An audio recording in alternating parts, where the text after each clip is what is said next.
Emas bukan sekadar logam. Ia adalah simbol kekayaan sejak dulu hingga ke hari ini. Laporan terkini 2025 daripada World Gold Council menunjukkan negara-negara gegasi dunia seperti Amerika Syarikat, Jerman, Itali, Perancis, Rusia, China, Switzerland, India, Jepun dan Belanda menyimpan ribuan tan emas sebagai pelindung ekonomi mereka. Bila negara kuasa besar sanggup berbelanja besar semata-mata untuk menambah stok emas, ia menghantar satu mesej jelas. Emas adalah aset yang tidak pernah gagal menjaga nilai. Jadi kalau bank pusat sendiri bergantung pada emas, patutkah kita ikut melabur atau terus tunggu dan lihat? Kenapa ramai simpan emas sekarang ini? Emas jadi pilihan ramai kerana ia tahan inflasi.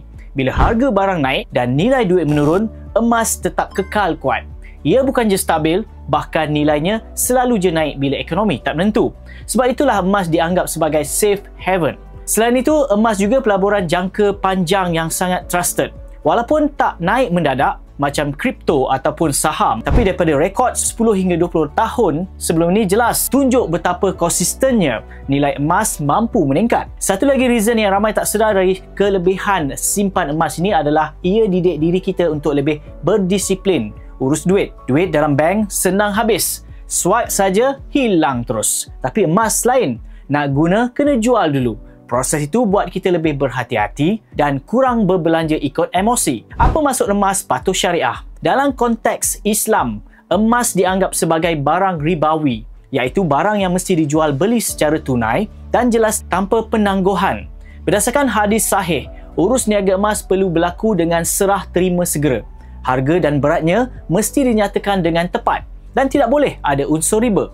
Jika syarat ini tak dipenuhi, transaksi itu boleh menjadi tidak sah dari sudut syarak. Dalam muamalat Islam pula, pemilikan selepas akad ataupun qab sangat penting untuk memastikan simpanan emas kita patuh syariah. Qab boleh berlaku dalam dua bentuk.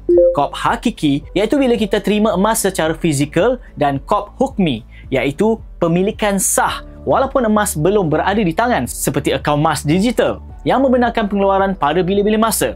Asalkan emas itu benar-benar wujud, direkod atas nama kita, boleh dituntut pada bila-bila masa. Ia dikira sah dari sudut syarak.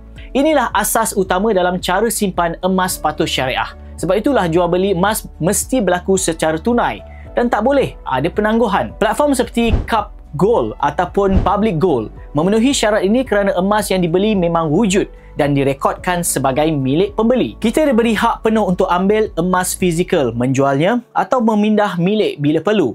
Ini memastikan simpanan emas kekal bersih daripada unsur riba. Pendek kata, cara simpan emas patuh syariah ialah memastikan emas wujud, dimiliki secara sah, direkod atas nama kita dan boleh dituntut pada bila-bila masa. Sama ada simpan sendiri ataupun melalui platform yang patuh syariah. Yang penting, proses beli, serah terima dan pemilikannya semuanya jelas, telus dan bebas riba. Jadi macam mana nak melabur emas dengan bijak? Yang pertama, jelaskan tujuan anda sama ada untuk masa depan, kecemasan ataupun mempelbagaikan aset. Bila matlamat jelas, keputusan pelaburan jadi lebih tepat. Okey, start simpan dalam jumlah yang kecil tapi konsisten. Walaupun RM100 sebulan. Cara ini lebih selamat dan membantu anda faham pergerakan harga emas dari masa ke semasa. Pilih kaedah yang sesuai sama ada emas fizikal, emas digital, ETF ataupun saham berkaitan emas. Pilih yang anda selesa dan patuh syariah. Jangan bergantung pada emas semata-mata, pelbagaikan portfolio dengan aset lain supaya risiko lebih seimbang. Kalau anda simpan emas fizikal, ambil kira kos seperti premium, cas simpanan dan pastikan ia berada di tempat yang selamat seperti peti besi. Dan yang paling penting untuk terus konsisten, sabar dan berdisiplin. Kesimpulannya, emas ialah pelindung nilai dan aset warisan yang sah di sisi syariah jika diperdagangkan dengan betul. Bagi pelabur bijak, emas membantu menghadapi masa depan yang tidak menentu dan kekal menguntungkan. Cuba je share pengalaman anda simpan emas dengan kami di ruangan komen di bawah. Dan jangan lupa subscribe ke YouTube channel Direct Lending untuk info pinjaman dan tips kewangan yang santai.